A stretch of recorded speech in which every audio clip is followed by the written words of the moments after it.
u konvojima UNHCR-a i holandskog bataljona bilo namjerna politika držanja stanovništva u slabom fizičkom i mentalnom stanju, čime bi se učinili još slabijim i manje spremnim na odbranu pri bilo kakvom napadu na enklavu. Nije jedino civilno stanovništvo bilo žrtva ove politike. Gotovo 3 mjeseca osoblju holandskog bataljona, koji iznosi gotovo 1/4 snaga UNPROFOR-a u enklavi, nije dozvoljeno da uđe u zaštićenu zonu. Pošto je odbijanje za posljednji odlazak konvoja holandskog bataljona razlačeno, a konvoju je dozvoljeno da izađe, ali ne i da se vrati u aprilu, čini se da je planiranje za smanjenjem broja ili destrukcijom prisustva UNPROFOR-a imalo i svoje oblike još od tog vremena. Now I want to take you to March 1995, to an operational directive number 7 from Mr. Karadzic. Again, showing us the Serb intentions towards the enclave. By planned and well thought out combat operations, create an unbearable situation of total insecurity with no hope of further survival or life for the inhabitants of Srebrenica and Žepa. Again, here's Mr. Karadzic making an outrageous statement against the civilian inhabitants and making their life impossible.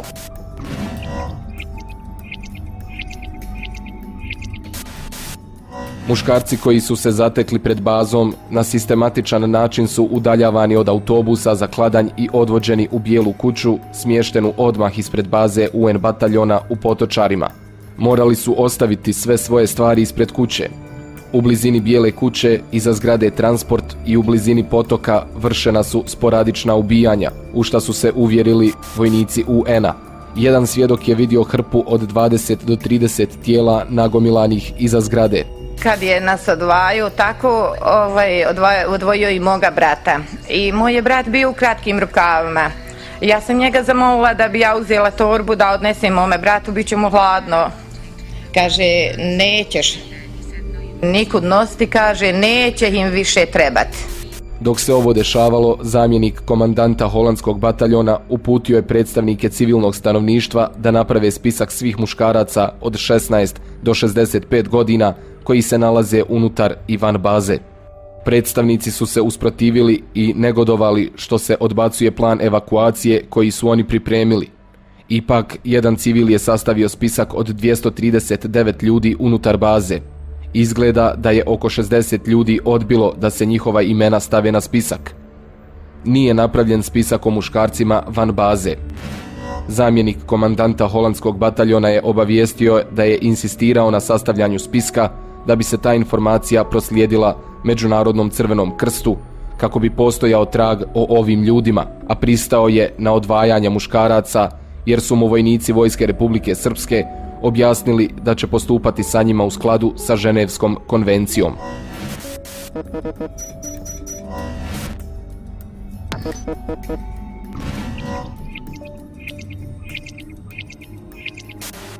Do kraja dana deportovano je oko 5000 ljudi do Kladnja.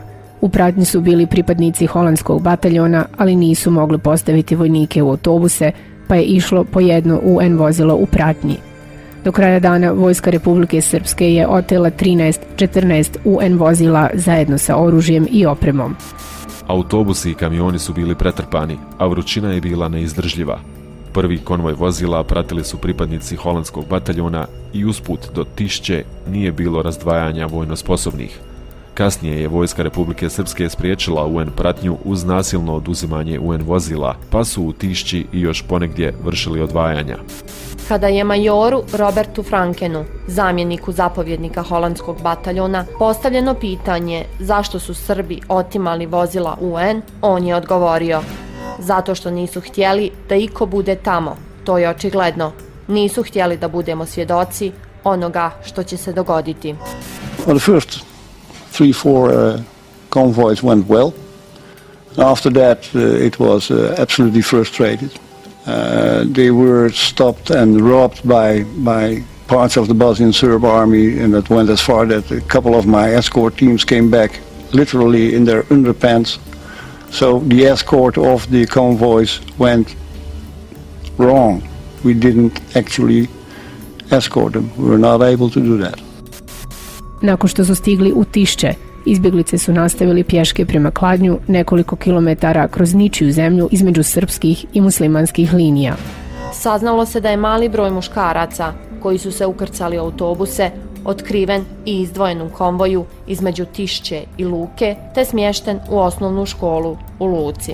Nakon dan, dva, Vojska Republike Srpske ih je ukrcala na kamione, odvela na zabit pašnjaka i pogubila. Većinu dana 12. jula proveo sam u Potočarima, koordinirajući i radeći za specijalnim snagama MUP-a, vojnim policajcima iz Drinskog korpusa, te pripadnicima Vukova sa Drine iz Zvorničke brigade, dijelovima diverzantskog odreda, dijelovima vojne policije 65. zaštitnog puka, 2. i 3. pješadijskim bataljonom Bratunačke brigade, vojnom policijom Bratunačke brigade i civilnom policijom sa njemačkim ovčarima. U sadejstvu sa ovim jedinicama koordinirao sam i nadzirao transport žena i djece za Kladanj, te izdvajanje i pritvaranje vojno sposobnih muslimana. Tokom dana snage Vojske Republike Srpske i MUP-a su zastrašivale i zlostavljale muslimansko stanovništvo da bi ljude natjerali da se ukrcaju u autobuse i kamione za Kladanj. U prvim konvojima koji su napustili Potočare, u autobusima smo ostavili nekoliko muškaraca iz propagandnih razloga. To je upriličeno za holandske vojnike i srpske TV kamere, ali te su muškarce kasnije izdvojili na kontrolnim punktovima prije nego što su stigli do Kladnja. U toku 12. jula srpske snage su zlostavljale i fizički napadale mnoge muslimane, muškarce i žene, koji su se okupili oko holandske baze u Potočarima.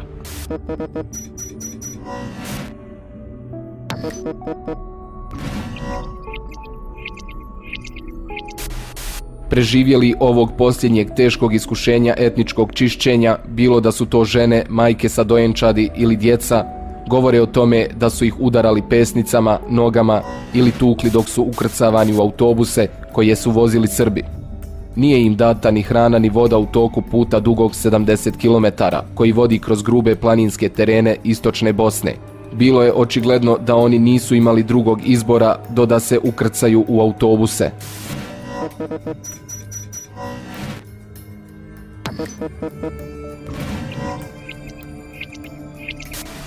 Vijeće sigurnosti je sazvalo vanrednu sjednicu. Jednoglasno je usvojena rezolucija broj 1004, gdje se traži da snage bosanskih Srba smjeste prekinu ofanzivu i povuku se iz zaštićene zone Srebrenica. Zahtijevalo se da se omogući potpun i nesmetan pristup UNHCR-u i ostalim međunarodnim humanitarnim organizacijama u cilju olakšanja patnji civilnog stanovništva. Vijeće sigurnosti je također zatražilo od generalnog sekretara UN da upotrebi sva njemu dostupna sredstva da se u Srebrenici restaurira stanje definirano sporazumom od 18. aprila 1993. a u skladu sa mandatom UNPROFOR-a, te da u tom smislu pozove sve strane na saradnju.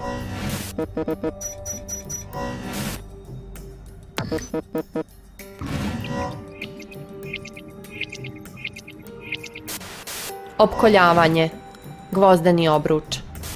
Dok se prednji dio kolone od 15.000 ljudi kretao sjeverno, a zatim zapadno do Srebrenice, Vojska Republike Srpske ih je počela opkoljavati, koristeći ne samo teško oružje velikog dometa, već i minobacače, bazuke i lako oružje.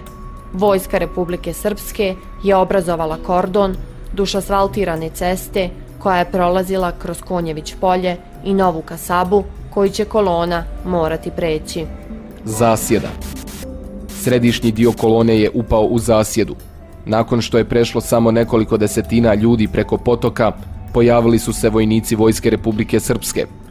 Dolazili su kolskim putem iz pravca Kravice, kamionima i oklopnim transporterima, među kojim i jedno UN vozilo, pozivajući megafonom na predaju. Ajde, momci, zviste dikte ruke uvijek samo, ajde! Ajde, momci, zviste, momci!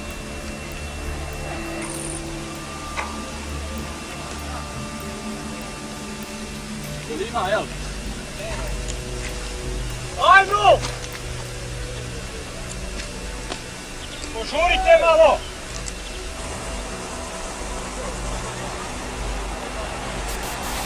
zarobljavanje. U poslijepodnevnim i ranim večernjim satima snage Vojske Republike Srpske i MUP-a zarobile su veći broj ljudi sa začelja kolone. Vojska Republike Srpske je koristila razne načine kako bi obmanula kolonu, uključujući opremu UN i Crvenog krsta uz obećanje da će biti prebačeni u Tuzlu, za što su zaduženi UNPROFOR i Crveni krst.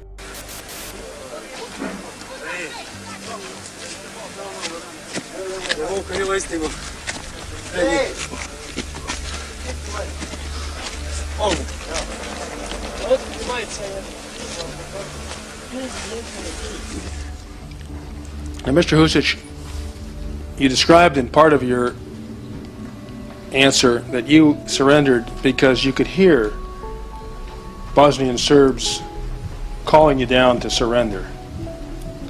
Is that correct? Ne samo zato što smo čuli da kako nas oni pozivaju da se predamo, nego smo vidjeli UNPROFOR dole. Nadali smo se da nas neće moći baš tu poubijati zbog UNPROFOR-a. Dovoljno znači doći.